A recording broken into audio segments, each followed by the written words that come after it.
Cheers, fellas. Cheers. Hey, welcome back to episode 22 of Around with the Boys. Today's Friday, April 23rd.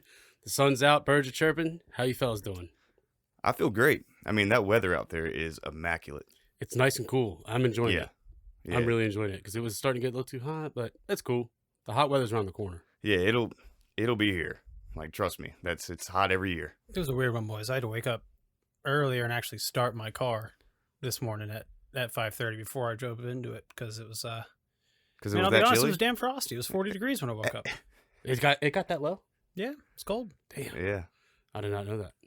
Either way, as always, be sure to subscribe to the podcast on all platforms. Follow us on Instagram at AroundWTheBoys.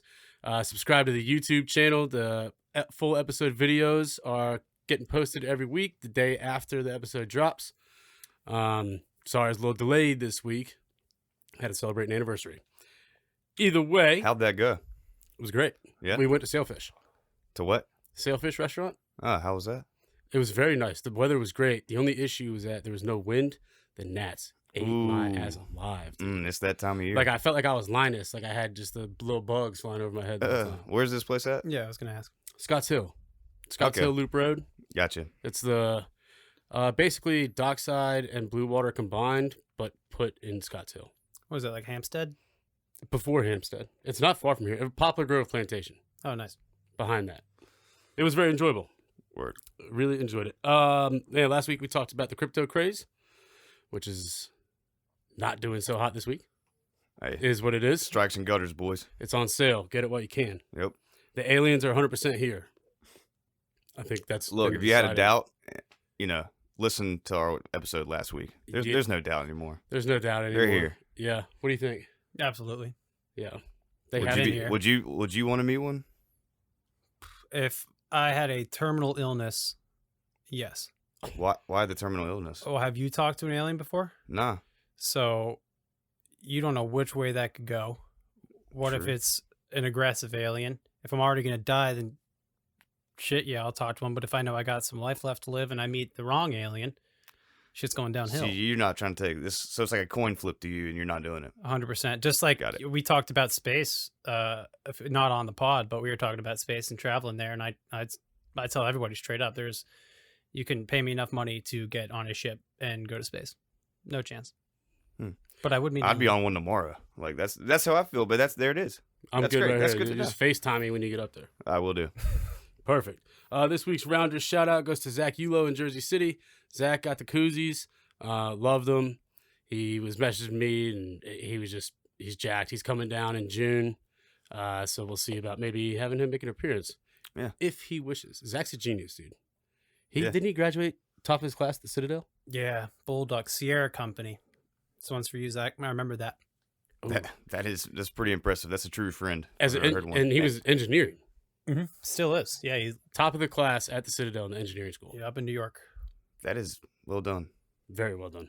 Cheers. Cheers. Another quick shout out. Our buddy Thomas Cannon from high school right now is on a journey to touch all 50 states in under 5 days. Mm-hmm. As we speak right now, he is on the journey. It's very badass. Yeah. And He's like hashtagging it, Vannenball Run. I like that. Yep. But you can follow that right now on his Instagram at Thomas_Cannon. I think he was in Seattle last night, flew to Alaska, back. Also, it's just crazy. It's crazy. So check that out. This week's featured small business is the Raleigh Plumbing Department. Founder and CEO Mike MacDougall is a master plumber. He is also one of our best friends and that is Mikey Mac from the Street Shepherds. Mikey, you'd be happy or proud. Yep, he's in Wilmington often, so not just Raleigh. He could help you out. He could also help you here. Yeah, on a serious note, he has started this business and built it into a serious thing. He's got multiple trucks and a whole team under him, and they do new home construction plumbing. So, a builder says, all right, we're building 35 homes here. Mike's doing the plumbing for him, whatever. So if you're a builder in the Raleigh, Wilmington, whatever area, his contact info is below and in the description. Give him a shout if you need him. On the docket today, we are going to discuss life somewhat coming back to normal in the form of concerts. Yeah. There's been many concert announcements. also the first like official concert since COVID happened this past weekend. Yeah, and turns out here in North Carolina, I think starting June 1st, we can start doing the concerts again. So Can't wait. yeah. So cheers to that, that. boys. Cheers to that. So what else? We'll get into that. We have some random questions from the listeners, from the rounders. We're gonna get into the European Super League pretty heavy, and the dislike for what happened in Europe this past week, and then we're gonna round it out with our dying plea to Tottenham to please fucking win on Sunday. Spaz. It's a huge match, and we'll tell you all about it. Concerts first. Did you see this past weekend? The Baby had a concert in Orlando. Yeah. You sent me the video, and I was jealous of, like, not the crowd, but, like, of him. Yeah. Because, like I said, you sent it to me, and I was like, dude, all right. He was, like, the first, like, welcome back concert to somewhat reality. Yeah, it's in Florida. Florida's basically free. Like, you can do whatever there. Right. But my man is, like, he's up on stage, and it is just a countless amount of people. Yeah, it looked like a concert from 2 years ago. Yeah. Or before all this started, right? Yeah. Like, But he was so smart from being like the first guy to get back out there. You know what I mean, dude? That's what I was saying. Like, and it needed to be someone like him. Yeah, dude, because he's right? hyped. His shit is hyped. Yeah, dude, it's crazy. And yeah, that would go against his image if he was all like, "No, I don't want to." You know, he needs to get out there like right in it. Oh, dude, you know what I'm saying? he was all up in it. I mean, like you said, it looked like there was just thousands and thousands of people there. But it's crazy that like to me it was kind of a weird feeling because like we're so used to now like not seeing concerts like you said it looked like 2 years ago, right? And so I was like I almost didn't believe it. You know, that's funny because like Yeah. you're like, wait, is this an old video? Yeah, it's like, is this real? Cause That's where it's gotten to now. yeah, instead of like a fucking cutout picture of somebody in the stands, like there's actual people having fun there. Yeah. You know, it was a surreal kind of moment, and I guarantee you when we go to our first concert, it's gonna be like that, like dude. Oh, it's gonna be Because you don't know what you got till it's gone, right? Mhm. That's what the COVID's all about. What are your thoughts, young James? I can't sing, but you know, Pave I got the point Paradise. across. You pave paradise and put up a parking lot. Very true.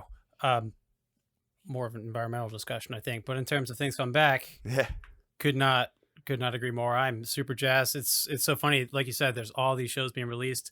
One of my favorite bands released their tour, and the only North Carolina show was the Saxpaw Ballroom, or the Hall River Ballroom in Saxpaw, North Carolina. It's like outside of Raleigh-ish, whatever. That show sold out in 2 hours. No, so it's great to see that it's not just shows coming back, but everyone's yeah. Ready to go. I mean, watch they these. had, I think it was like a 35 set tour, and they all sold out. They had to add 5 more dates. What band is this? Waxahachie. Oh, Yeah, she's from Alabama, but it's It's a a tight band name. now Kansas City. Isn't that a type band name? Dude? Hey, At type band names on twitter.com. dude, y'all been firing off some good ones. Yeah, we've had some heaters recently for sure. have you? Oh yeah, some Oh, nice yeah. ones. Oh, dude. Yeah. So if you didn't listen to his first episode on here, he has a Twitter called. Yeah, it's me and a few of my buddies. Yeah. It's called Tight Band Names, and essentially it's just in a normal conversation, hammer conversation, doesn't matter if somebody says something that could be a tight band name, boom, just fire it off, and you're not going to find any other content on there. So if you're There's looking no to other start a content. band, Every tweet is just a band name. That's Yep. it. That's great. So Exactly. do you have a concert like one on your checklist like that you already ready that you want to go to that's it's coming up? definitely. I was talking with my wife, and every year my buddies and I, we go to Raleigh and go to Hopscotch Music Festival.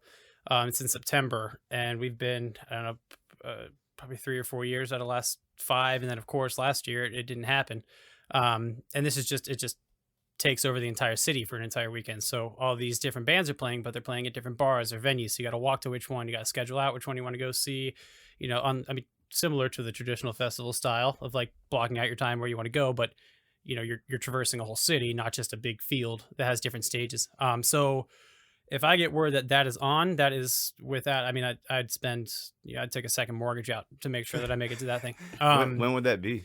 It's in September. Okay. It'll probably be like the first weekend in September. So if that's a go, then 300% I will be at that. That is my number one for the summer. Damn. Overlapping that. Is it the same weekend? Well, I don't know. I don't know if it's happening Oh yet. yeah, So yeah. So Bonnaroo was announced, and I don't know. I'm sure everyone saw the lineup. If you haven't, just go look. But like that, to me, is everything I would want to go see. Well, give me like 4 or 5 names on it. I didn't look at it. God, Rap, Lil Baby, Jack Harlow, Da Baby, A lot of babies. baby on baby. I mean, Nelly. Nelly. Nelly? Yep. Who was the other? There's another big one on there that I wanted to go see too. Probably Jid, Lizzo. my boy Jid's gonna be there. You're a big Lizzo guy, right? Yeah. Who? Lizzo. And Megan Thee Stallion. I know that's yours. He's a Saweetie fan. big time. Big time Saweetie fan. No, I'm just kidding. Nah. But there's also who else was on that lineup? That was the Well, other I mean, just in terms of like headliners, Tame Impala, is always fire. a pretty classic staple. Tyler, Creator, in terms of rap, I know Very good. doesn't always vibe on your spectrum, but He's got a couple songs Still that damn are in good. my always play. I like Janelle Monáe a lot. She's doing a very headlining good. set. But yeah, man, it's huge. There's, Waxahachie too, that band we were just talking about. So yeah, I just like the name. I mean, you can't deny it's a great name. it is solid It's a reason she sells out those shows. It's all in the type band name. for sure. Dude, so another classic sumbitch that announced was Jimmy Buffett. Yeah, I saw that on the news, and I'm like, dude, because I'm still jealous I didn't get to go with you guys to that Jimmy So concert back in the day. yeah, so earlier today we were talking about like, all right, let's talk about concerts. They're coming back, whatever. And then right before we started recording, my older brother hits the chat with all these photos from me and him at a Jimmy Buffett concert 12 years ago today. Yeah, that's wild. It was very weird how that all worked out, but thanks for the photos because I will put them up on right here in the video. Yeah, man, it's hilarious. Yeah, I was wearing, we were wearing Hawaiians. Yeah, that's me in a chef's hat. Oh, that's great. So the thing about a Jimmy Buffett concert, and I will say Jimmy Buffett concert is probably my favorite I've been to. Dude, your brother's shirt is sweet, man. It's insane. I have that Just Hawaiian. got it now, yeah. Yeah, he Oh, gave it really? to me. Yeah, it's somewhere around here. That's, wow. You should thank him for A that. hell of a Hawaiian. Hell yeah. I'm Um, sorry. But like Buffett concerts That's the band are name. insane because the tailgate is everyone knows Buffett songs, and to be honest with you, Buffett's in his own lane. But if you truly listen, it's like this music's very easy to play. Dude, yeah, it's like- easy to play, but and if you truly listen, dude was a gangster too, man. Oh, He used to dude. like sell weed and shit and like do all the kind of Fact. stuff. Like, Probably still does. Dude sells everything else he's just under the sun with that sure, damn he's just a user now, but like, I mean, bullshit. Margaritaville strands are gonna. Florida's on the verge of being legal. yeah, I get it, but I'm He'll just enter the saying, like market. in the '70s and stuff, the Oh yeah, dude was pushing grass. The man. dude's also a marketing genius. marketing Hell yeah. genius, dude. And you should have seen it at these tailgates. So parrot heads generally are very wealthy, older generation people. They would show up in these campers and these coach buses. And I'm talking like 5-star gourmet meals. They're out there cooking. They have everything you can imagine to drink. And they're just inviting everybody to come enjoy it. I mean, it is like the tailgate party is bar none the best tailgate you'll go to. Damn. And then the Margaritaville buses fucking roll in like 2 hours before the concert. Yeah. You see them. There's like 5 or 6 of them. And the sides open up and it's just pretty decent looking women and Margaritaville fucking margarita machines. And they're just handing out free margaritas. You're shitting me. Dude, it's like incredible. And then, of course, you can buy the machine for $169.99 right there on the spot. God dang, hell And yeah. they're selling them out like it's crazy. Take I'm a piece sure, of yeah. Jimmy with you. Dude, I'm telling you, these buses come rolling in the tailgate. Like, People are like, oh, the Margaritaville buses. And doors open up, and it's a party, and then everyone goes to the concert, and they don't remember the concert. Well, when's the NC show? Yeah, I want to be there for Yeah, sure. same. So, I'm hyped now. I guess, are the dates announced yet? I know he said I don't know. Raleigh. He just said he's returning in May, and like, dude, Well, hopefully it's June so that it can actually happen. yeah. Well, he wouldn't come here if like it wasn't ready to rock. Right. I mean, it's got to be. Obviously, they know things we don't because Dave Matthews announced, right? He's starting his Yeah, in for Raleigh and sure. Well, Charlotte. So, bottom like, line, I just want to go to a Jimmy Buffett concert real bad. Wear a It's- Hawaiian shirt, like, and just really not care. there literally is nothing. Like, you won't experience that anywhere else. That shit. Yeah, that I got to get to it. Like, It's epic. Well, what's your favorite concert you've been to? shit. The ones I did. What an answer that is. He's humble, folks. Yeah, Jesus. no, I'm just kidding. Oh my seriously. god. Yeah, no, but seriously, yeah. Because I mean, honestly, man, Outcast was legit. yeah, I'd have to say that. Only because it's really hard for me to pick a favorite anything. that's just who I am. I can't just like nail down a favorite. But I will say, like being a part of them that's their last concert. That was the best because like that was the last time. That was like one of the greatest duos in rap history. Yeah. Like Yeah, easily. And so there it was, and we saw their send off. That was pretty dope. I wish he would have been with me when I won the tickets to the 50 concert. God, I The know, G-Unit concert in Myrtle Beach. I know. So I met 50 Cent and Lloyd Banks and Tony Yayo in Myrtle Beach. I won these tickets off of thisis50.com. You like changed your Twitter avatar pic, which listen, back then, this is, where did we go? 10 years? I was like 20, I was 22, 23 maybe? Yeah. 22. So it's 10 years ago. And you had to change your avatar pic to like the picture of his new album or whatever. And I did it, and like I messaged the dudes or whatever, and I ended up getting a phone call or an email. It was like, call this number, and I call it, and they're like, yeah, you've won 2 backstage passes and tickets to the Myrtle Beach show. And I was like, holy I shit. remember that. And there's shit, a picture of me and 50, and I'm wearing this like white button up with a green Yankee fitted with green and white Jordans on.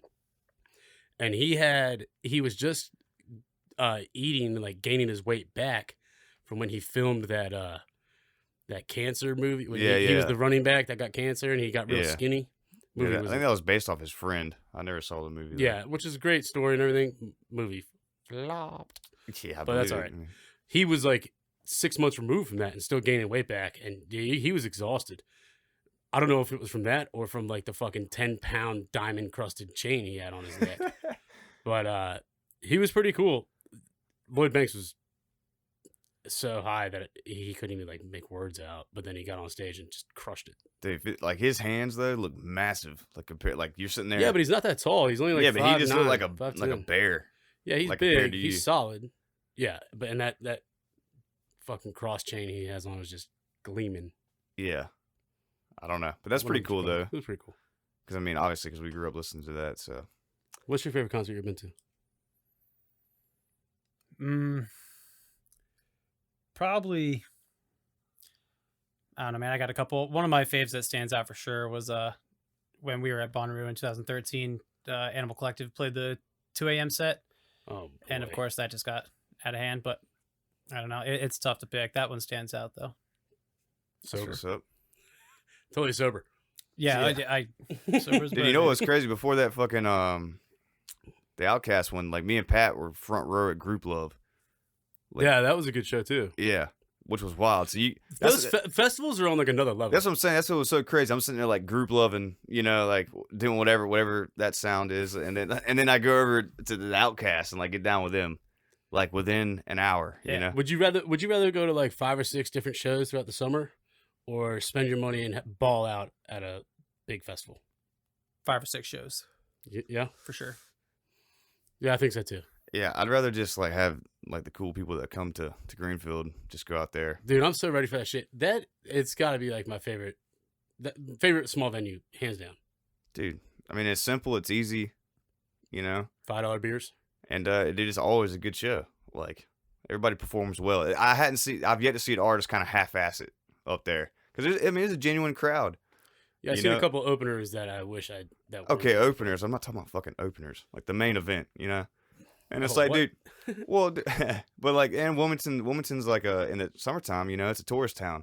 So like these cats, you're really performing for people from all over, you know, even though it's a local, you got locals too. I don't know. I just, as an artist, I would take advantage of it for sure. Cause like that one cat, little Daniel would know who he was like begging us to go to this concert with this dude. He had like the fro and like he didn't wear shoes when he played. You know what he's talking about. He had a Lakers jersey on.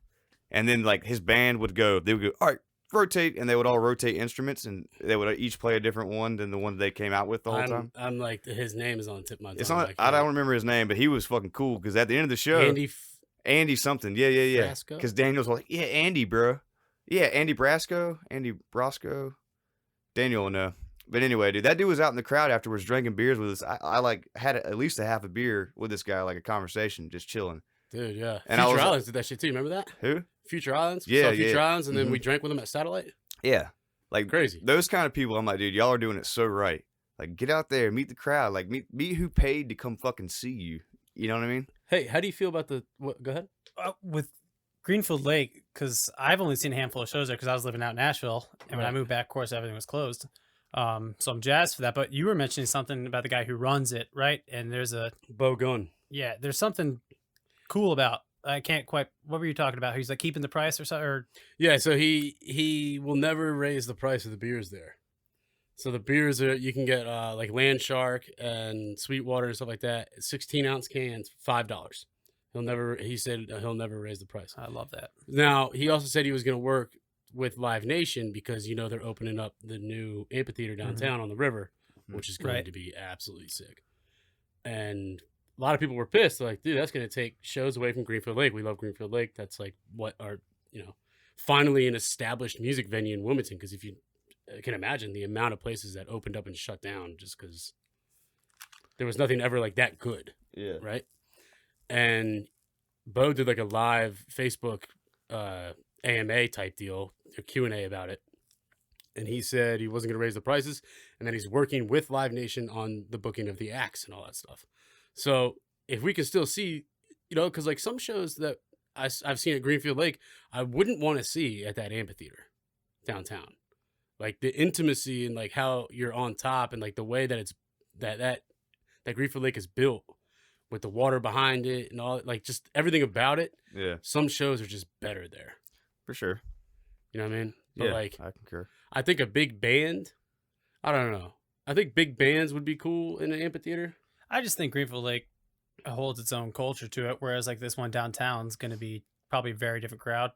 Yeah, it's going to have to establish how that vibe very quickly. But I'm honestly, we've all grown up in Wilmington. Like, shit, the only shows I would go see back in the day were at the Soapbox, or like other random garbage spots. That, I mean, don't get me wrong, I miss the Soapbox, but like I'm all for more venues that are bigger coming to Wilmington. That means more, bands that we love are actually going to be coming through. Where I don't have to drive to Raleigh every time. Exactly. It's just going to give you more options, and you don't have to make. Exactly. They're going to have big shit here, which they might as well, because I mean they're making this place bigger anyway. I mean, fuck it, have a big one. Yeah, look, and the bottom line for all, you better have some damn good shows at amphitheater because I voted for the fucking baseball stadium. Okay, I wanted to go down there and watch baseball on the river. I heard that's fine. The concert venue won, so you better show up or show out. Show your ass out of town.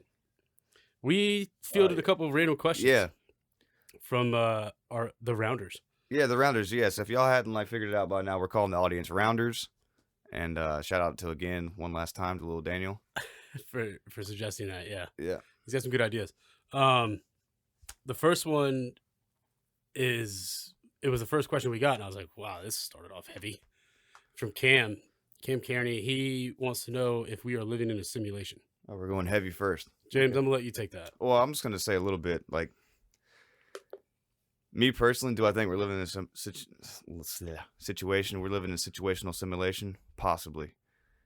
And I say that because deja vu, right? So Shit's wild. Yeah, you have deja vu, and you're like, wait a minute, how is that? Because it feels so real, and you know what's gonna happen next, and all that kind of shit. And then it makes you think, it's like, is there multiple paths? And I'm just currently on this one, and there's other ones going on.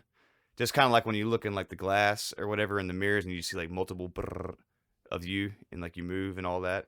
That's kind of what it feels like to me. They're all you could see me, but that's not me. I'm me here. And then there's multiple dimensions, so it's it's entirely possible that we could be living in a simulation, but I don't know. It would depend on your definition of what you could make an argument that it is a simulation, just like a video game where your character plays and it dies and it's over, right? It's the same kind of issue. Young James, what do you think? I agree with you, but I think what you said is super important. How do we define what that is? And I think there's a difference in I don't believe that there's something out there that is controlling everyone's life. I think it's deeper than that in the sense of what is our self-conscious versus a cosmic consciousness. Yeah, because simulation, I guess, is kind of saying that it's rigged a certain way, or right. It's and I think the connotation is just poor. Yeah. But I do believe that there is a very large difference in our consciousness versus a greater, like I said, cosmic consciousness that's there in terms of Yeah, I was talking with a buddy of mine about this, and he was like, it's just like, how you perceive taste or smell, right? Like some people perceive those things different than you, even though it's the same thing that's right there, right? And it's all like the environmental factors that are impacting you to like make those decisions. It's just a matter of like how macro are those things versus how micro you're thinking about it. So I don't know. I think it's a very tough question to answer. And when you first said it's a totally 50-50 chance, 100%, it's just a matter of, like who asked that question? Well, Cam. Cameron Carney. I'd be curious.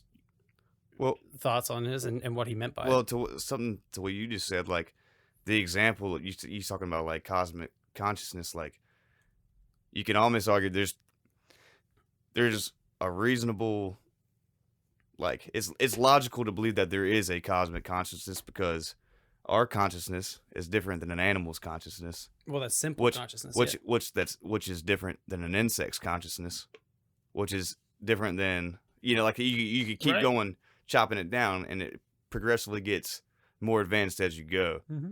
And so like that's a pattern. So you'd only think it would go from the small to the max, right?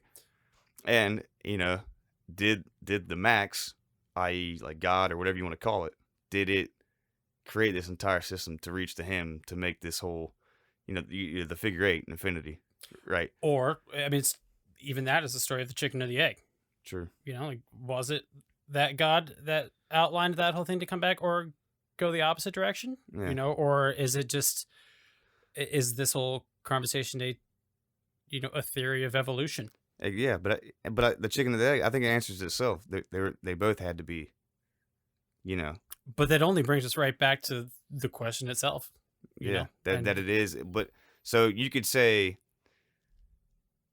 fine, you could use the definition of simulation because you could say the creator set up this whole thing to function in this order, the way that everything does function.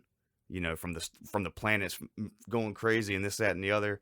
Because like everybody, example, people are like, oh, the Big Bang. Like, yeah. Well, my whole thing was, well, how do you know there wasn't a guy that made the damn bang, or not a guy, or a consciousness that goes, you know what, like, you can't grasp that you can't get on that level anyway. Like, you go ahead and try to comprehend like nothing, like just nothing, because you can't. Like you probably put up a little black screen in your head or something like that. Like you're like, okay, this nothing is, but nothing's nothing, and you can't even comprehend that. Right. So I just think it really, we could be living in a simulation if you wanted to call it that. I agree with you. Yeah. Totally. I think it's 50-50. What are your thoughts, John? It's just way over my head, man. I was just listening to y'all talk about it. Well said, John. Do I think we're living in a simulation?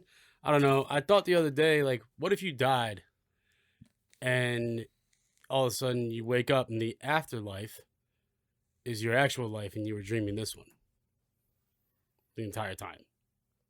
Yeah, I see what you're saying, because I've always said, like, this life is purgatory.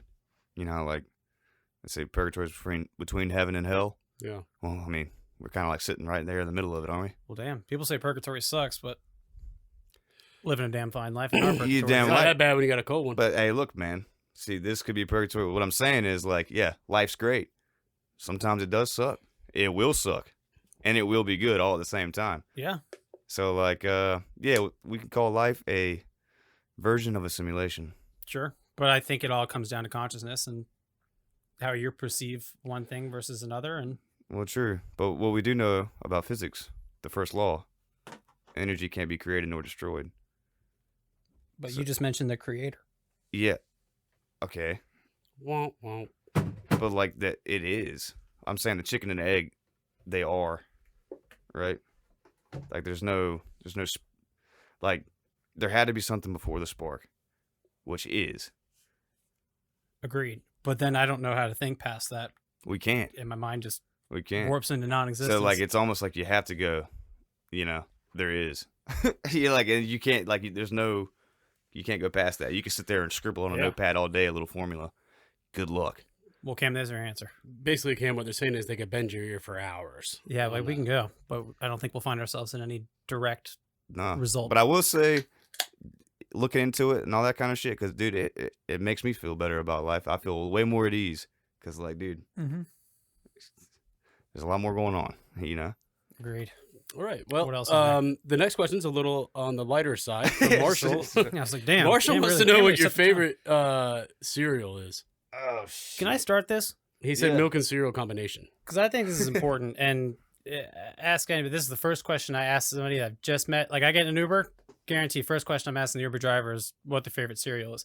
But I think it's important to note because I know what yours is. well, it's not just what your favorite. Like, you got to think, what's your party, what's your business, right? Like, how do you want to set the tone for your day? Or if you're like me and you get stoned and you crush your cinnamon toast crunch at 10 p.m., then fine, totally cool. But if Yeah, I'm yeah. going Yeah. like definitely cinnamon toast crunch for the party, and then the business side, like it might just be like total.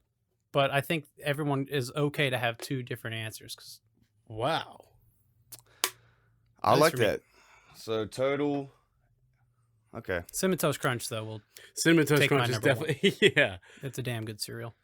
You go ahead, Johnny. I think my favorite,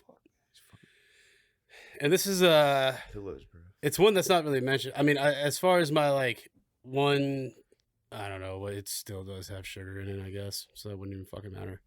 Man, I fucking love Fruit Loops. Really? Yeah, I do like Fruit Loops Well, you know what? and this- Honey Nut Cheerios. Honey Nut Cheerios with a cut Oh. up banana in it, Damn right. is like a staple for me. Well, Mhm. this might give Marshall's question some context because he said, "What's your favorite milk and cereal combo?" Like, I thoroughly enjoy Honey Nut Cheerios dry Dry Mhm. in a This cup. man- yeah, dude. Disgusting. Like, I'll sit there. It's a good Disgusting, snack. dude. He'd be, Bro, dude. He'll be done like fucking dust coming out of his mouth and shit.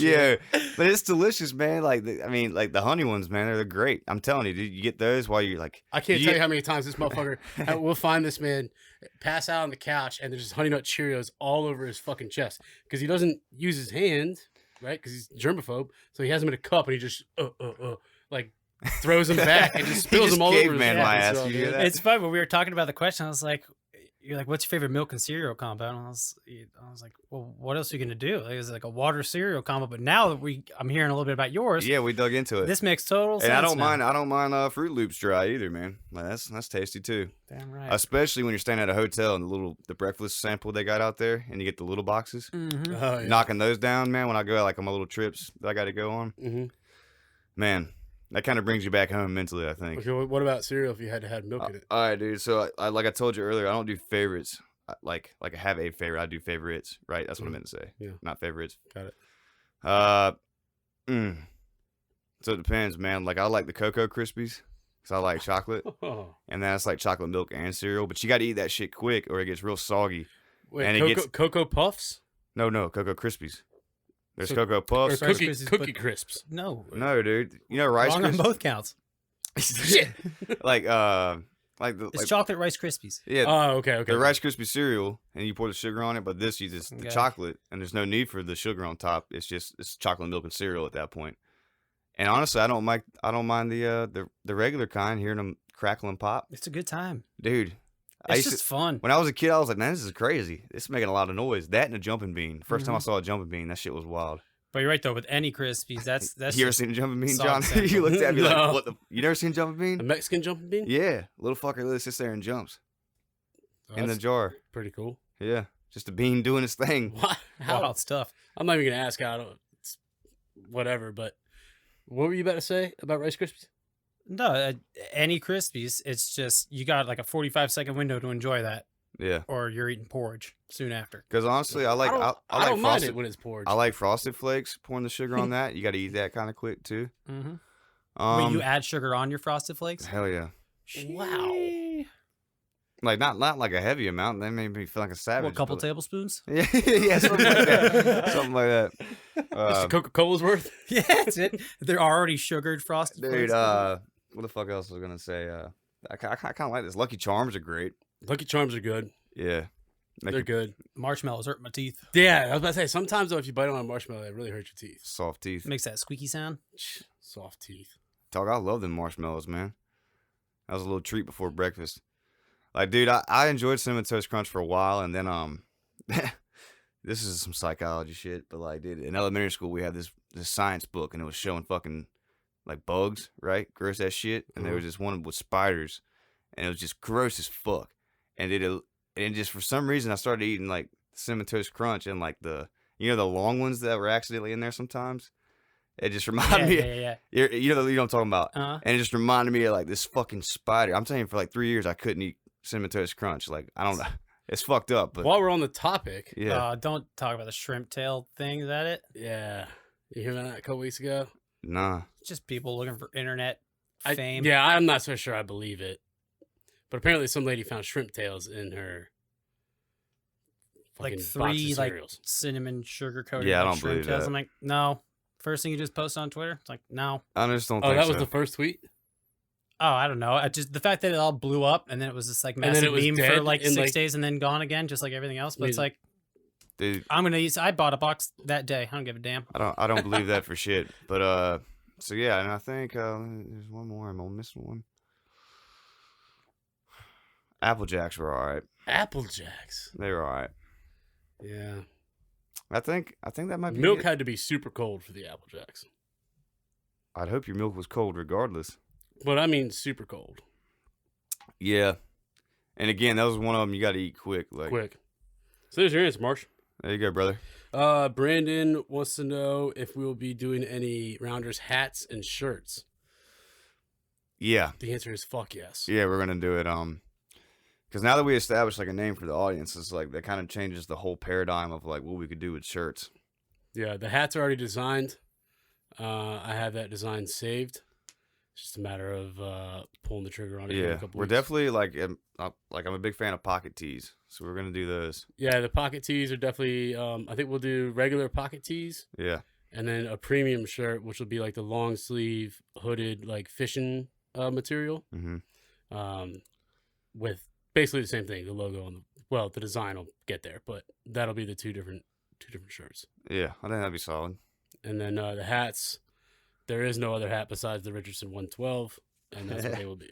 Dude, isn't that crazy how Richardson became popular? Like it was flex fit for a while.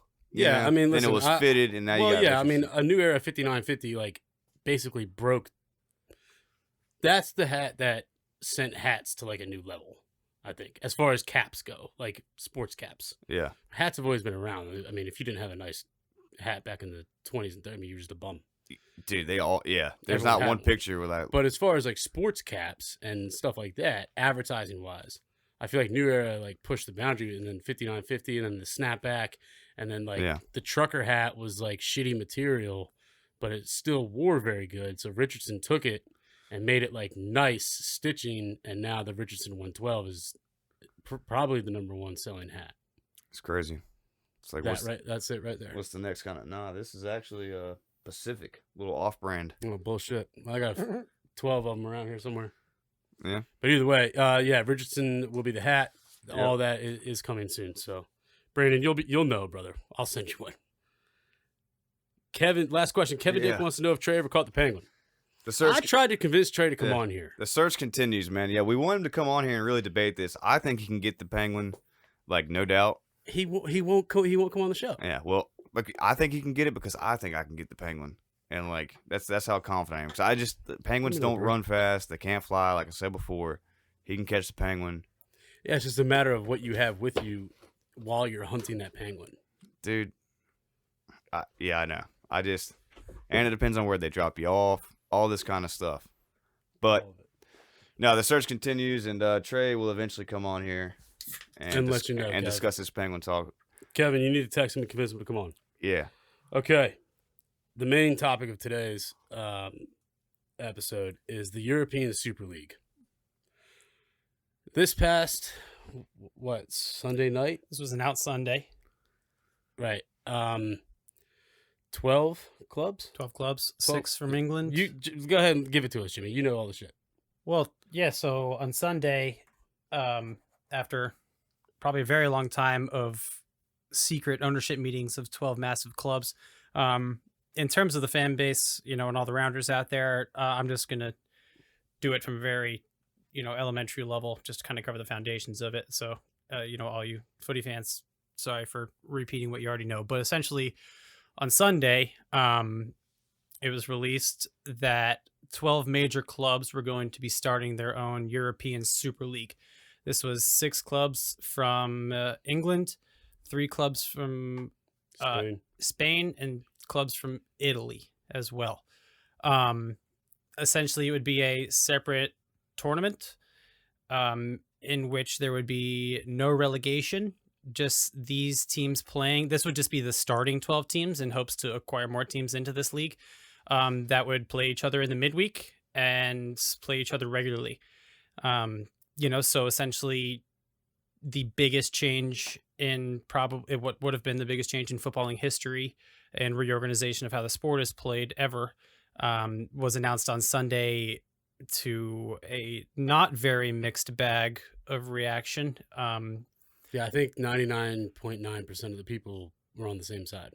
Yeah, you have your your free market folks who said just screw it, who cares, let them do what they want to do. But those are the same people that obviously don't have a passion for why this sport is just so great in itself, and just the culture of not just the sport, but what each individual club has and how they've been built, and what the people that are around them were essentially, if you live in Tampa Bay, your city isn't like Buccaneers driven all the time, right?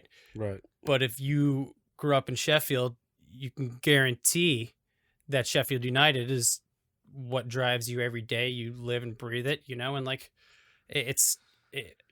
so yeah, it was a terrible reaction. I was on board. I was abhorrently against it in every way, shape, and form. And then 2 days later, starting with two of the richest England clubs, actually Chelsea and City, they pulled out first, and followed by the end of that night, every other England club had pulled out. And now the discussion of a Super League, besides from Perez at Real Madrid, has just been disbanded, and things are back to normal with no repercussion. Right. Well, plenty of repercussion. But. So Florentino Perez is the president of Real Madrid. And it seems to me like this was his mastermind idea. In terms of money, the clubs were going to get, the initial 12 clubs were going to get upwards of over $4 billion. It came out to like 435 million a club, I think is what it was. Because Tottenham was in it, right? Tottenham was one of the clubs. Which is embarrassing. Very embarrassing. And Arsenal, it was the, whatever. Every supporter of every club was embarrassed and livid. Arsenal and Everton are playing right now. An hour before, they were just showing scenes of the fans literally revolting. Like Stan Kroenke is the owner, right? He owns the Rams, and they want him out. What's even more embarrassing about this is that 5 of the 6 English club owners are American. So, and the last one's Arab, the oil money, Man City.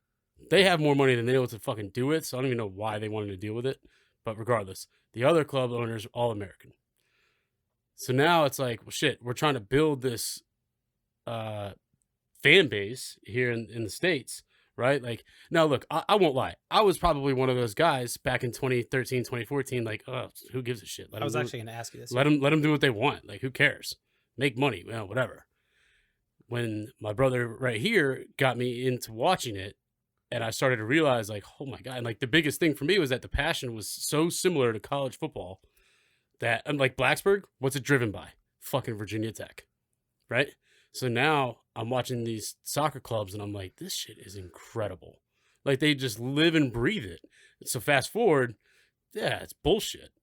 Like, you're ruining the history of it. Because like this year alone, Tottenham played 8th tier Marine. 8th tier. Tottenham is in the Premier League. That's tier 1. There's 20 clubs in every tier. So think about how far down this club was. Ashley High School had a bigger stadium than them, right? There's houses that line their stadium. They put numbers in the yard so that if you kick the ball over the fence, you know which house to go knock on the door to get your ball back. Like, it's that small. And like the way it's set up now is the only reason that Tottenham can go to Marine and play there. And at the end of the game, all their players get our autographs because Harry Kane's the captain of the England national team. You're not just a fan, it doesn't matter if you're a fan of Tottenham, but like, you're a fan of the England national team and that's your captain. Like, you're going to want to meet him. If this came in, all that's gone. Yeah. All right. A couple of things. Obviously, you guys watch it more than I do. Right. First off, from a free market perspective, I think the free market's working because majority of people don't want it, and so it's probably not going to happen. Right. You see what I'm saying? You could spend all the money in the world. Everybody's making deals, but Who's the market? If nobody watches it, you're not. I mean, you just lost all that money. We're already paying all this fucking money to get these subscriptions to shit. You get my point, though. Yeah. Oh yeah. Like okay, you know, oh yeah, these guys. Because Brandon said, is it about greed and this, that, and the other? The answer is yes. It is about greed. But when they realize the greed's not achievable, or this particular type is not, they move on, right? So that in itself is why is not to get political, but this is philosophical. It's how the free market works. You know, if right. the populace doesn't like it, it won't do it. Second thing is, which is also a philosophical standpoint, like people have pride from where they're from. You love to be from somewhere. Mm-hmm. Like right now, I love Wilmington. I'm from Wilmington, so I love it. Right. Just like you said, if you're from that city, that's your team. Like you bleed that shit. Right. You know what I mean? Like look at Bill's Mafia, all that kind of stuff. You get what I'm saying? Like, and that's what these dudes over there take it up even higher than. Oh yeah, because soccer over there, soccer's life, man. Yeah. Over there, like that is the number one sport, hands down. Yeah, there's other specialty item sports. Like cricket and rugby, the only two other ones that compare. They're the size of a cricket to an elephant. We have 4 major leagues here. Yeah. They have probably 2, the rugby. But that goes, it's just saying, like, this one time, I'll never forget it, at Longleaf Vegas house, this French guy came with Emily's friends, whoever. This French guy came over. Yeah. And I was wearing an American flag tank top, and this guy, like, he was all buzzed up, and he was like, oh, no, American, oh, you're real American. I'm like, I mean, yeah. Are you not French? And he's like, oh, whatever, you know, like, we're just all one whatever. And I was like, okay, yeah, we all like to be from somewhere. And my point is, we all have pride from where we come from, right? Right. So, like, I bet if the World Cup comes around, he's not rooting for, like, oh no, he's rooting for France. Yeah, exactly. Yeah. Right? So it's like, dude, what the fuck's your problem? And I think it's the same thing. Like, don't strip this from the people. You get what I'm saying? And then just erasing all that history and all that kind of stuff. It's a philosophical thing, I think. It's a pride. I mean, he would know. My brother's been over there. I mean, he was over there during the World Cup. I haven't experienced it. I can't wait to experience it. But it's like from what the reaction, because like it comes out, and I'm thinking to myself, all right, this probably isn't that good of an idea. Yeah. And then all of a sudden, I start seeing like the videos. I'm like, wow, these people fucking hate this. They hate it. So then it makes you want to learn why. Like, why do they hate this so much? And then you find out, like, wow, okay, which is even kind of bullshit because like the Premier League back in '92 when it launched, right? Like, this is kind of the same thing that they did. So it's like a greed versus greed deal, like FIFA and UEFA versus the Super League type thing. And then UEFA. Well, I think there's a couple differences to note, and because FIFA is the global federation, right. They oversee the entire world's worth of football. UEFA is underneath, where that's just European football. Yeah. Right. FIFA World and Cup. When you said we're in CONCACAF, right? That's and it's dissimilar in that when the Prem started, they have 20 teams. Now there's a tier list from the championship, right, moving down. But the beautiful part of that is that whole thing is fluid. If there is promotion, there is relegation. And that is the backbone of why this is a sport. It's a competition, and that's why it's beautiful. And that's why, like you mentioned, Bill's Mafia. It's like, well, guess what? Bill's Mafia, the only thing they have to worry about is either winning or getting a good draft pick. Because guess what? They're going to play every other team next year. Doesn't fucking matter. They're not going to go play shitty teams, or they're not going to make money off of, like, that is the heart of competition. And that's why I think it's such a beautiful game, is because if you have to earn your right to play games. It's a good system. You cannot be given, and that's what Super League was taking away the idea of earning a spot in the Champions League. Like, Tottenham Hotspur is not making the damn Champions League this year. Like, well, I hope let's we not still talk so fast. Okay, so let's take Arsenal. Okay, Arsenal. Yeah, they've been a huge club. When Wenger was there, he kept him in the top 4 for like 16 years in a row. Massive club. The reason Arsenal's called Arsenal's because, like, 1902, all these boys that were working in the Arsenal development, where they were literally just building weapons for a war, would go out and play at a ground near them. They played well, eventually became Arsenal Football Club. Like, that's culture, that's history, that's fucking awesome is what that is. Which is badass. And there's tons of, I mean, everyone from Villa, and there's tons of teams that have stemmed from, either these deeply religious groups that, like, these young boys need some way to expel their energy, and instead of letting them do these wayward practices, let's put them on a pitch and have them play a sport, and that develops a club from down the road. And so the Super League, it erases every element that the sport was built on in that time by saying, you know what? They didn't have a TV deal lined up. You know, they didn't have sponsorships lined up. They just had JP Morgan saying, here's almost $5 billion. Go start the league. The TV and everything will come with it down the road, because they know, well, what they conceive to know is that people that are watching the sport just want to watch a big club play another big club, right? Which I think debases a massive population. But like, don't get me wrong, I love when Tottenham plays, you know, a massive club.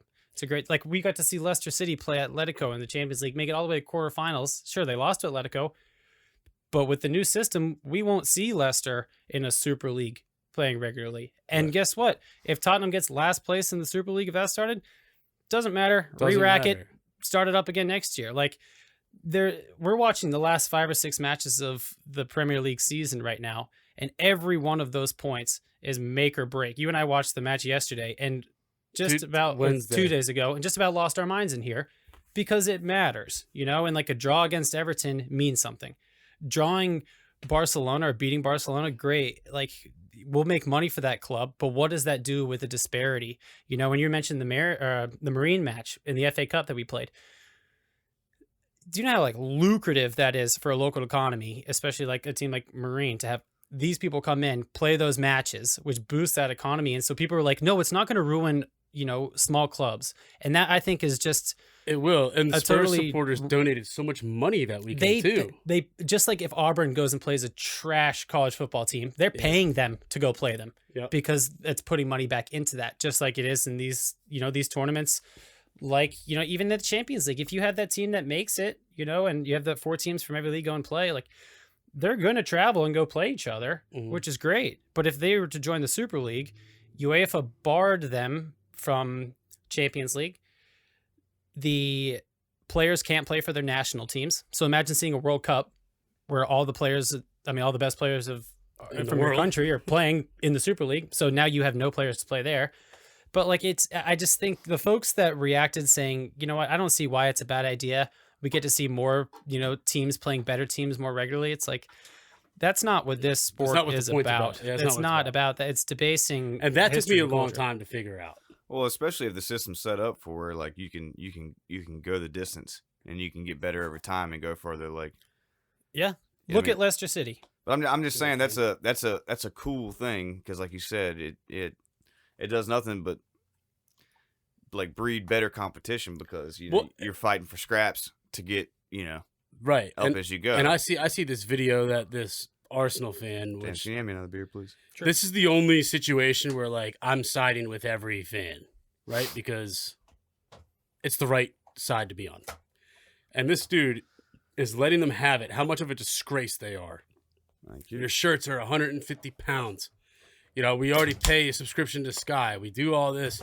He said, if you do the Super League, he said the best part is looking at your mate and giving them all the banter because they're top of the league and they just lost to the team at the bottom of the league. Mm-hmm. All that is gone. There's nothing to, you know, whatever. And I was like, damn. Like, when you think about it like that, like, hell yeah, dude. Anytime, you know, like, right, when we beat Man U 6-1 beginning of the season, right? Like, giving Jordan all that shit was great. But then them losing to fucking whoever, Arsenal couldn't even beat Fulham last week. Like, that shit's hilarious because you can just rag on them. Sorry, Eric. Yeah, and I think... Sorry, I'm not... Oh, Eric, yeah, sorry, Eric. And, like, I what I find interesting is, of all, like the teams you mentioned at the beginning of American ownership, right? And I think Fenway Sports Group has done a good job of owning Liverpool since 2010. I think... A good job. I think we could all... I'm not talking about in their wins or losses, but being good stewards for the club and not being overstepping their boundaries, just being owners, not regulators of the club. Mm-hmm. Whereas, you know, you got the Glazers United, just like... pretty much shitting United into the ground. Fans, this is how bad it's gotten. Yesterday, fans broke into the training ground, marched into the training ground, demanded to speak with Ole, the manager, and he came out and he defended the owners and shit. And they were like, "No, you're out. Everyone's out." Arsenal fans losing their fucking minds. I just read that the Spurs trust, the supporters trust, Yeah. just signed for the whole board to resign. Yeah, I mean, and I'm not surprised by that, and I think that's the craziest part. This all came from whispers. Like on Sunday, I'm sure there were murmurs over the last couple of years of like that would be a strange league that would develop, but this came out with, I mean, with testimonials, press releases. It was a very legitimate release, all that no one had any idea about. That's the most incredible part to me. Which is obviously, well, of course, we all know it's money based. This is just one greedy move to get these clubs to make more money and separate the folks that aren't making enough because they don't want a revenue share with the smaller clubs that they're playing against. I understand that. But even when you watch Ted Lasso, I don't know if you've seen this. Oh, I've seen it. We All right. talked about it. So great show, right? Phenomenal. They were talking about like just like the tournament system in the States when they're in, because they're like, no, we don't draw games. But Ted Lasso had no idea. He's like, so what do you do if like, what is it, like kissing your sister? Like, we're not kissing our sister. Yeah. And they were all like totally shaken by it. And like, so what do you do in America? And the assistant coach was like, don't, like, it sucks. Like, you lose, doesn't matter, on to the next. I right? And hate it's like the MLS system. Yeah, I understand how it works with MLB and all those major leagues. They were constructed on this way, and it makes sense because everyone's still making money, and I got it. But when you're talking Burnley versus another high revenue club like either United or Tottenham, whatever, like right, there is going to be a major discrepancy, and Burnley going last in the Premier League has massive repercussion. Whereas if it's an MLB team that is in last place in the MLB, it's like, it doesn't really matter. They're just going to go and play again next season. And I think that's where the money argument is lost and people saying the small clubs aren't affected. And yes, it does matter, but in the grand scheme of things, they're going to play in the MLB again next year. Yeah, I hear you, but I was also going to say, like, I think this is partially due to, like, our system here is different because there's not, like I just said, soccer is the most popular sport in Europe. In the world. Yeah, world, yeah, whatever. I'm just saying, like, so, okay, England, right? Soccer's number one, period. Everybody loves soccer, even if they don't play it. They love it.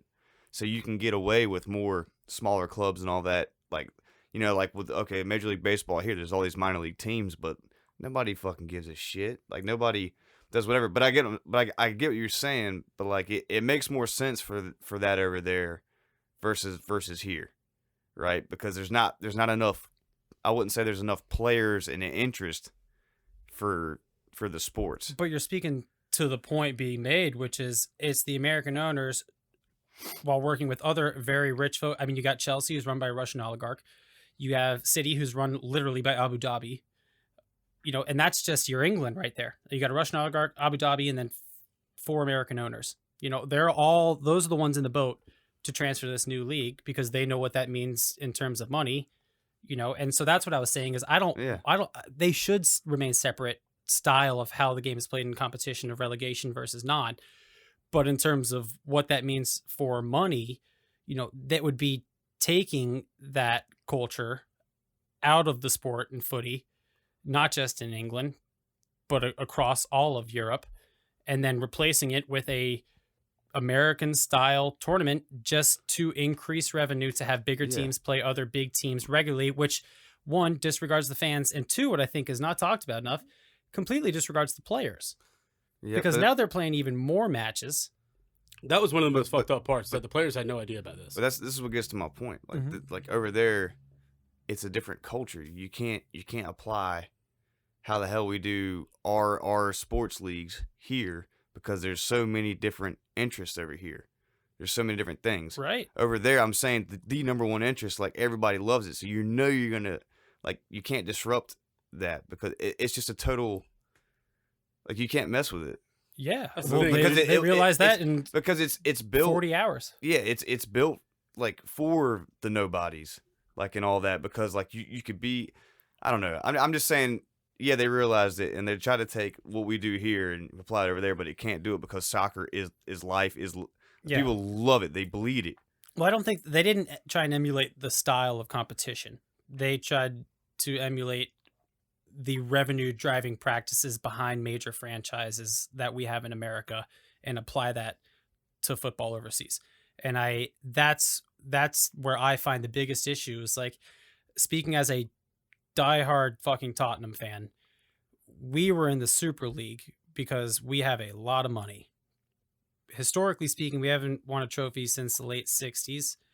We bottle most competitions we're ever in. We just lost to Dinamo Zagreb in Europa to get kicked out of that. We should have won the Europa League. We are sitting with 53 points, tied with a few other clubs, scraping to try and make Champions League football. Pray to God we beat City to make at least and guarantee Europa League on Sunday.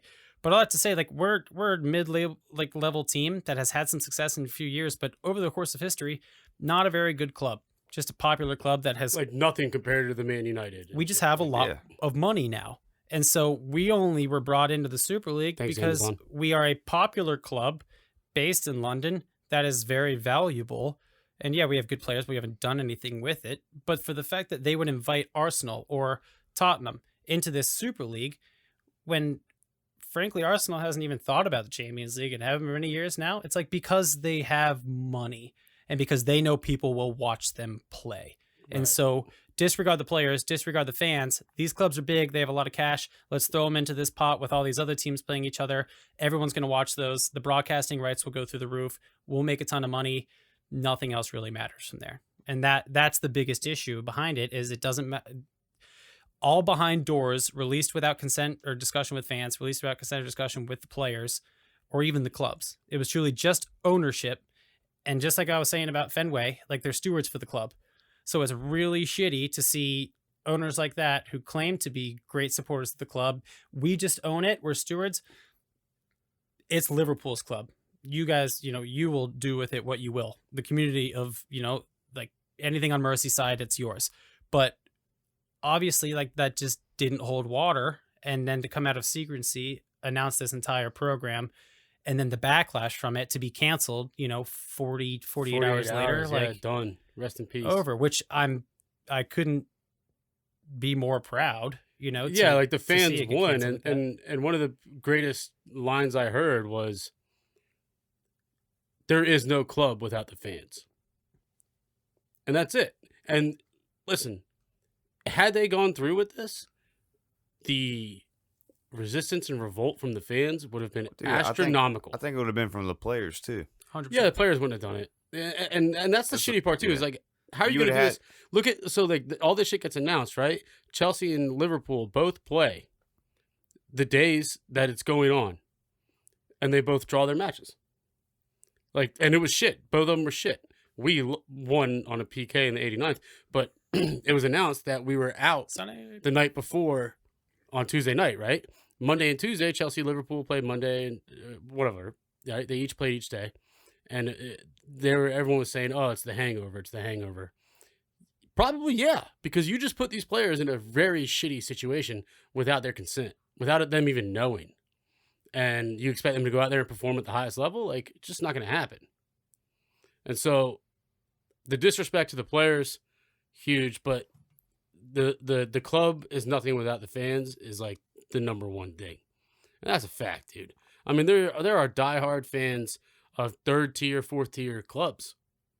And now they don't get the chance to maybe once or twice in a season see a big ass club come to their grounds and play. Like, you just don't do that, dude. It's Bush League shit. It's bullshit.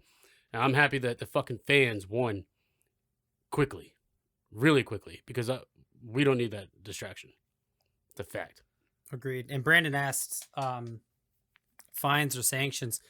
No. Actually, UEFA is having no response to it on that level of things. No repercussions for any club, anything that did it. Sure, there will be major repercussions.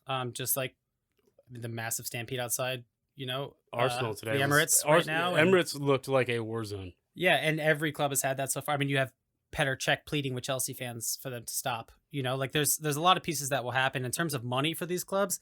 They're not getting fined by UEFA, but that's a whole different ballgame that we don't need to dive into in terms of that's just UEFA trying to undo their wrongdoing over the last however many years under FIFA, in terms of European football and saying like, no, like we'll let this one go, but AKA massive threat. Don't fuck around again with this kind of thing. Right. Or there will be major issues, but frankly, I don't see any of, which is funny because when this was announced, UEFA announced the changes to Champions League. no more groups, Mm-hmm. more games for the players, right? So now the focus has shifted. Ilkay Gungu, how do you say his last name? Who? For City. Ilkay Gungulan? Gunguan? He's been balling this year, regardless. He's fragging. He fucking Ilkay shit on Gundogan. Tottenham when we played him. He came out and was like, now that this is done, we need to focus on the changes. Yep. Because they're not taking the players in consideration. There's more games for the players, no group. It's just like, it's so funny how they were like, no, you can't do this shit. But hold on, we're going to add more games and sign new TV rights because we want to make some more money. Mm-hmm. And that's why there were no fine sanctions for those clubs, because why rock the boat if you're already rocking it? But luckily, their boat rocking is totally covered up by the fact that the Super League. Don't rock the boat, baby. Yeah, it's a completely wild. I mean, it was truly the. You have major political, forces even coming back to respond to that. Like, I mean, Boris Johnson in England, he lost his shit. Yeah. Look, bro, whoever, all those guys who did that idea and did all that stuff, like, wow. I mean, dude, like you don't really need to fine them or do all that, but dude, you got eggs on your face. Like, dude, people no longer. Yep. Like when that manager coming out and defending that shit, and everybody's like, oh yeah, well fuck you too. Mm-hmm. Like, dude, there you go, man. And you had every stock apology in the honestly, books. it might make the fucking league better. Because everybody's gonna be like, dude, like, we almost lost what we had. Like, let's fucking rock. That's what they're saying. Is like, this might cause a big swing back towards the smaller clubs. You're And like fucking try right, and dude. balance out some footy right now. Because, I mean, dude, like, it's again, dude, it's another story of, like, the big wigs trying to take power and fun from the little guy. Mm-hmm. Like, same old shit, man. It's happened a million times in history. But like you said, the fans won. Yep. The little guy won. And I think that's a celebration we should all have this weekend. And I'm going to have a beer from to that. here There on. were a few like silver linings. Like I was talking with Eric. My buddy Eric is a massive Fulham fan, has been for his whole life.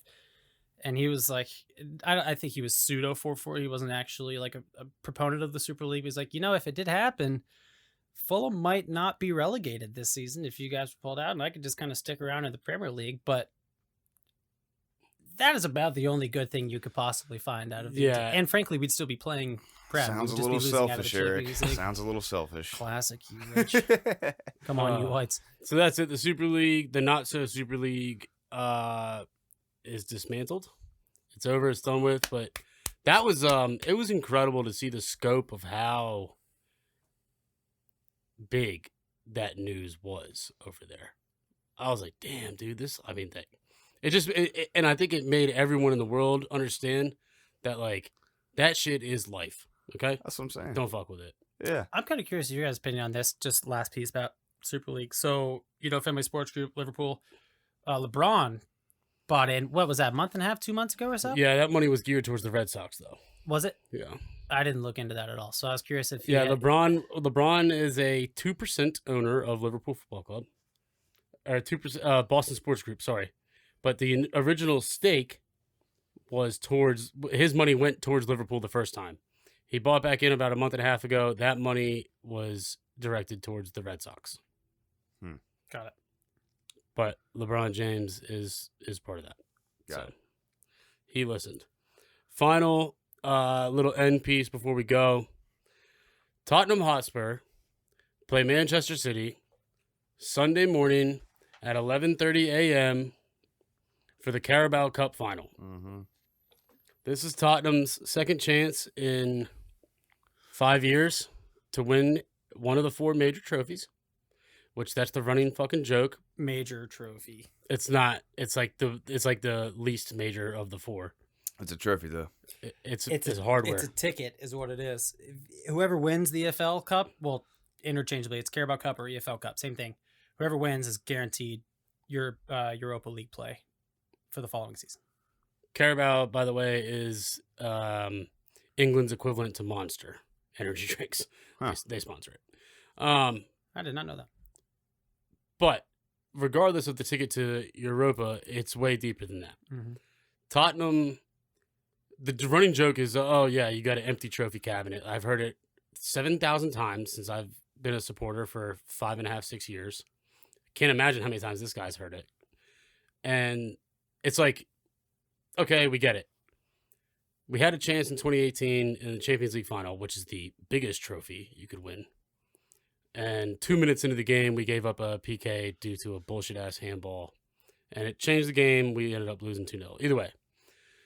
Now we have a chance to, like, that's why I'm wearing the black kit, right? It's a funeral on Sunday. We're putting that fucking joke. We're putting that joke to fucking bed, It's dude. a funeral on Sunday. No, I'm for real. Yeah. Because I'm over it.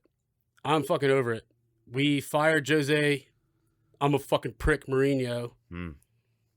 Can't stand him. That's his actual name, by the way. Yeah. For those who don't know Jose Mourinho, he's a very, very decorated manager. He brought Porto he won the Champions League with Porto that year, which was like insane. They were a smaller club we were talking about. And they won that fucking thing that year. And then he went on to win with Chelsea and, whatever. When we fired Pochettino, I was fucking livid at that. And then we hired Jose and I'm like, all right, I'm going to give this dude a chance. Were we top of the league this season? Yeah, sure. It didn't last very long. But Jose's thing is, when things go south, he blames the players. So, me and my coaching staff's methods are second to none. He said that a month and a half ago. We can't win with some of these players and blah, blah, blah. Bullshit. You're fucking out, right? Get out of here. Which is, the timing was very weird because they fired him Monday morning when the Super League news came out. So it kind of got like buried. And then Tottenham appoints 29-year-old Ryan Mason. Yeah, cool story. Ryan Mason played for the club. He was an academy kid. He was forced into early retirement 3.5-4 years ago due to a head injury. But the club was like, this sucks. It's very unfortunate. We're going to retain you as like a, club mentor type. Club ambassador. Right. Like what Ledley King did before. Exactly. Quickly, Ryan Mason learns things, and he was managing the under-18s. They appointed him, and I thought Ledley was going to get the appointment because he was the only one in Jose's coaching staff that wasn't fired. And so I'm thinking, all right, Ledley King's going to get it, whatever. Ryan Mason, 29 years old, gets it, goes out Wednesday. We beat Southampton 2-1. We scored in the 74th. It was called back, though. Scrape by us out. But that's the thing. When Southampton scored first, it was 1-0. We were losing at halftime, and I'm like, the same old shit. It's the worst scoreline in footy. If Jose's the manager, we're losing. Ryan, whatever he said in the locker room at halftime, the second half, different team. Came out, fought hard. Gareth Bale, beautiful fucking curler for the equalizer. Sonny scores in the 75th. It gets called back for offside. He then, bad tackle on Sergio Reguilon at the top of the box. In the 89th, PK, Sonny bangs it. We win. That shit doesn't happen if Jose's the manager. In my eyes, right? My opinion. Yeah. So to have that, for Ryan Mason to be the youngest ever manager to manage a Premier League club in a Prem game, to go out, win it in that fashion. Kane didn't even play because his ankle got rolled up on last week, so he was resting it for Sunday. But like, to win in that fashion has to be positive, right? Like and you can even tell from the social media posts from the players afterwards. Couple digs at Jose. Would you think? Yeah, 100%. Winks came on for his first appearance in like 6 weeks. Played great. Last 17 minutes. Right? Bale in his Winksy. We saw. Yeah. Go on, Winksy. Hey, we saw him live, bud. Oh my God, yeah, that was that dude that was sitting next to us was. When we were watching on Wednesday, that was about 30 minutes conversation. Was the match down there? It was sick. I was bro. pissed to not be able to make. We saw Harry score, man. PK. Whatever. Son. Yeah, we also goals. I was telling him I didn't even realize it was against PSG. I saw Eddie Cavani put a fucking banger. Yeah, dude. Crazy. So Winksy puts a little post up, kind of a little slight dig. Gareth, Jose's whole deal is you can win games 4-1 or 4-3, fine. You can also win them 1-0. So his whole style of play is you score a goal and then you sit the fuck back and park the bus. That's not my style. I hate that shit. And Bale in the post-game thing, right, has a goal and he's like, we just played differently today. We played up front. We have big players. We just kept pressing and pushing forward, and it worked out. Yeah. And like that right there is like a big fuck you because Jose froze Gareth out in recent times. He hadn't played much. And like, dude, it's Gareth Bale. I mean, regardless of his age, like you have to use him, right? You can't bring him in the fucking 86th for 5 minutes.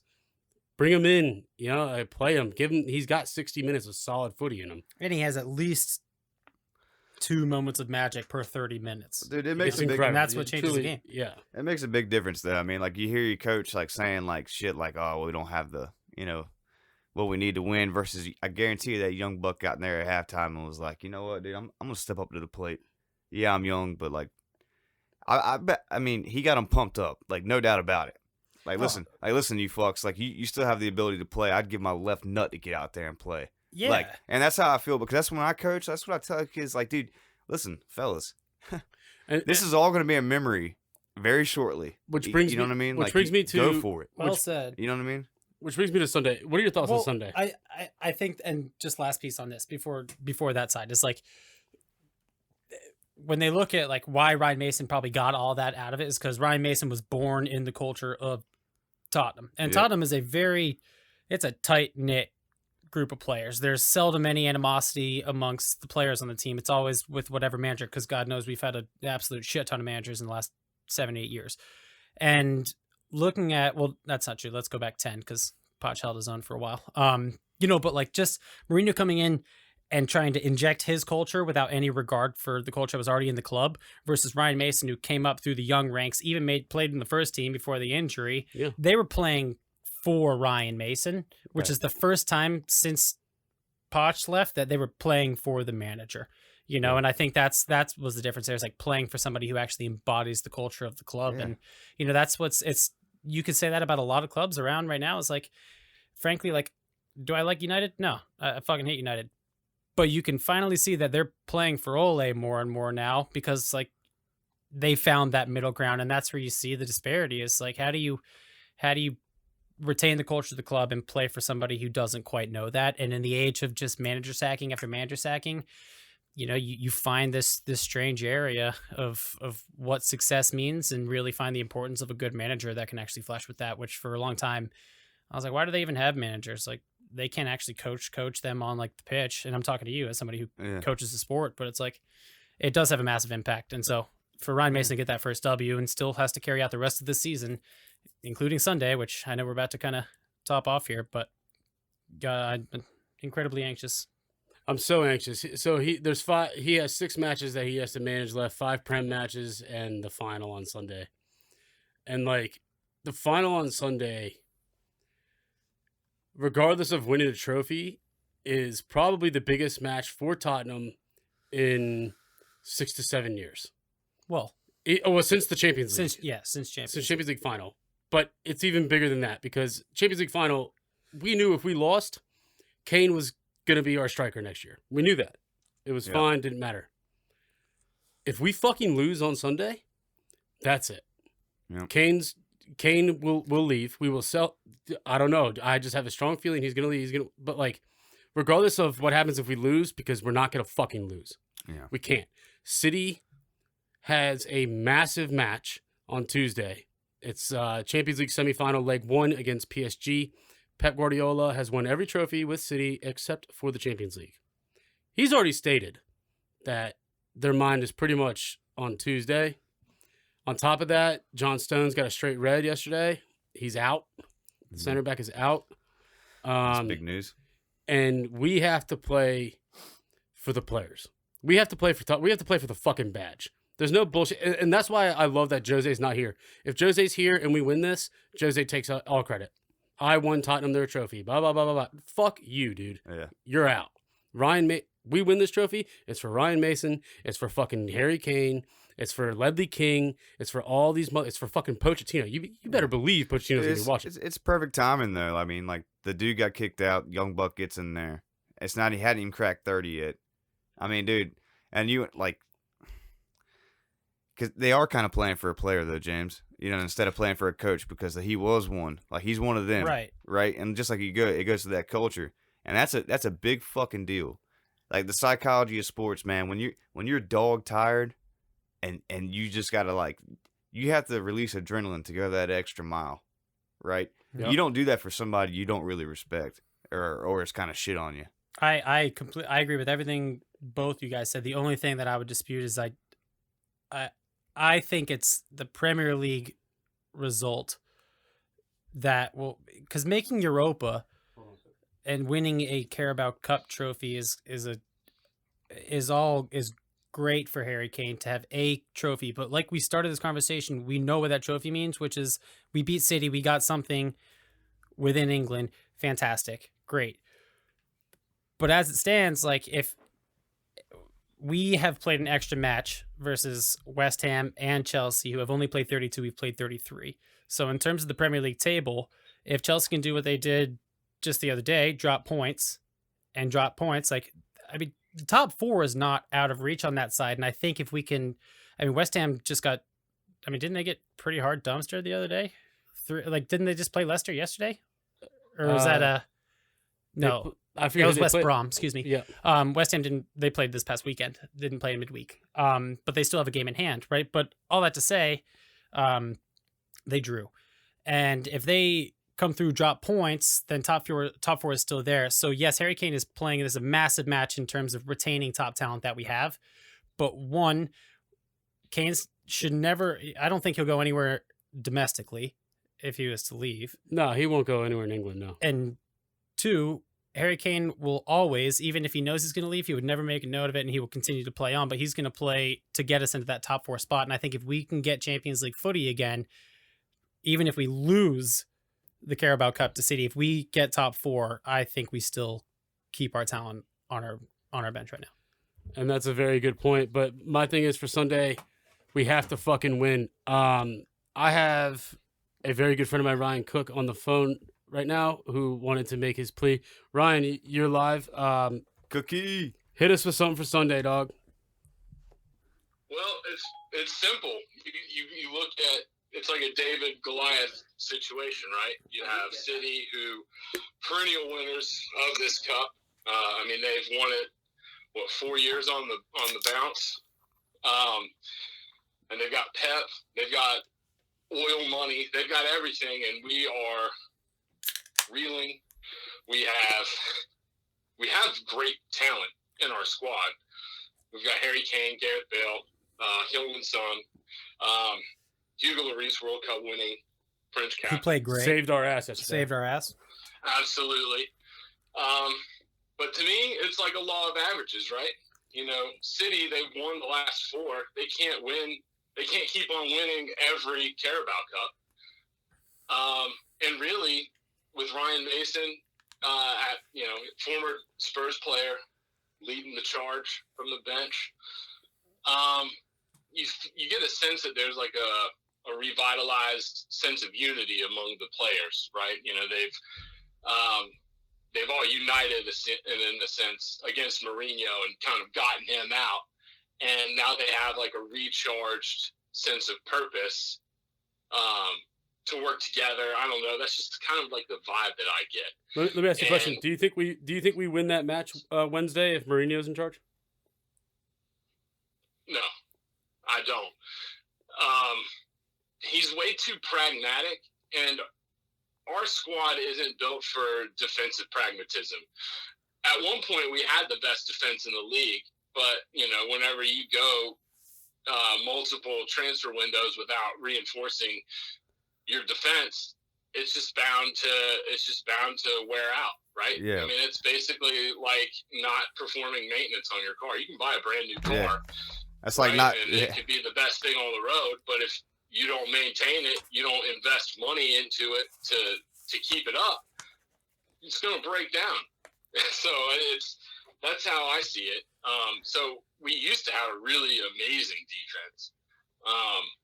Right now, I think that's an obvious point where we need to invest for our future. But as far as the game on Wednesday against Southampton that we did win, I mean, we go down early, we're not coming back, not with a Mourinho side. That's not how those games unfold.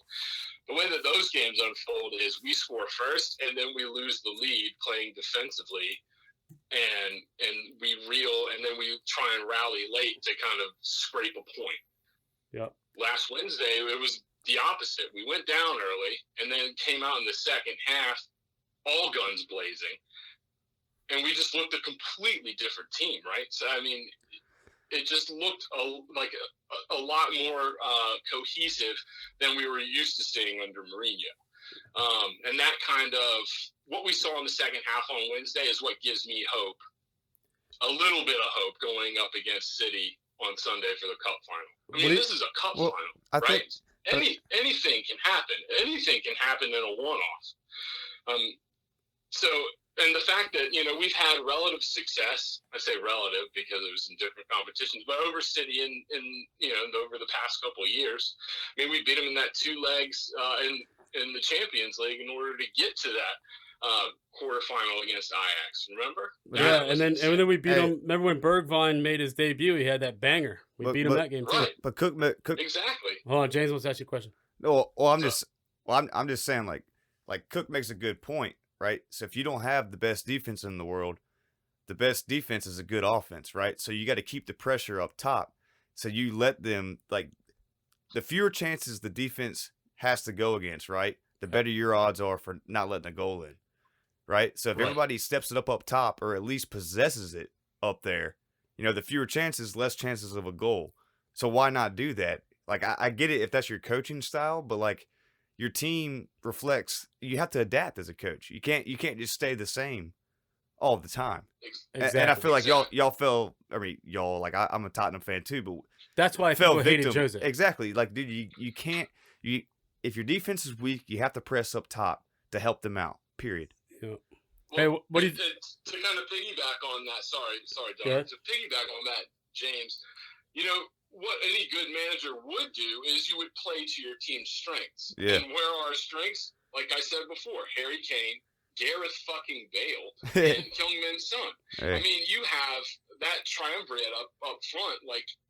Those guys are stallions, especially whenever they're all clicking together. I mean, we saw that with Son and Kane this season with their combined assists and goals.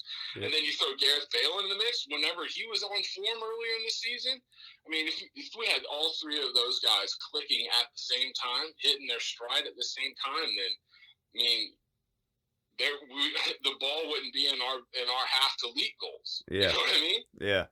All right, so score prediction for Sunday. I mean, I always got to back the boys. Well, I would hope so. Yeah, I was like, well, shit, man. Like, we're going to concede a goal, and I don't see us keeping a clean sheet. We don't do that. I'm going to go ahead and say it's a slobber knocker, but a 2-1 victory, Spurs. And, just to kind of reinforce that, I don't even know what kind of team Pep's going to put out. Again, he's won this cup 4 years on the rip, and he's got a massive tie against PSG in the Champions League. Yeah, I said that a little bit ago. On Tuesday, they played Tuesday, man. I thought it was Wednesday. They played Tuesday. Dude, and that's his white horse, right? Like his white whale. Like that's what Pep wants is the Champions League. It's the only trophy he hadn't won with them. Exactly, and I think that is obviously more important to him than some Carabao Cup. I mean, what are the City fans going to be like if they win? We won't know because they don't have any. What City fans? Well, I'm just saying they don't care. They don't care about this. You know what I mean? Like it's just. They're already looking at Tuesday, which is great for us. Right. So I mean, hopefully we can that can play into our favor, along with a new manager bounce, if you want to call it that. But I think it's more along the lines of Ryan Mason. He's one of the lads, right? He's one of them. They all know him. Hopefully he can play into that, kind of rally the troops behind him, a common cause. The fact that they are in a cup final. We haven't won a cup since 2008? Like the time is now. Like you only have maybe 3 cups that you can win in the season. Go and fucking get it. Go and get it. I love it. I can't agree more. And so, fucking win the game, Spurs. Like, there's no other way to say it. Just go out there and fucking win. Let's win. Do it for everyone. Cook, I love you, brother. I'll call you soon. All right. Love you guys too, man. Thanks for having me on, and come on, you Spurs. Oh, yeah. Come on, you Spurs. And with that, we're going to wrap up the episode. Come the fuck on, you Spurs, dude. Like, Sunday, you'll be... the spread? Is there a spread? Yeah. I don't even want to look at the fucking odds. I don't give a shit. I like 2-1. I'm gonna go 3-1. Harry will score. Harry will lift the fucking cup. I'm putting rent on the Spurs. Jesus. Either way, there's gonna be a watch along Sunday. Cook will be on the watch along. A couple other guys too. We'll broadcast that out on the Twitch. Is that here? I will be here. Yeah. You coming here? I'll be here. Yeah. Okay, yeah. And that's it, man. Come the fuck on, you Spurs.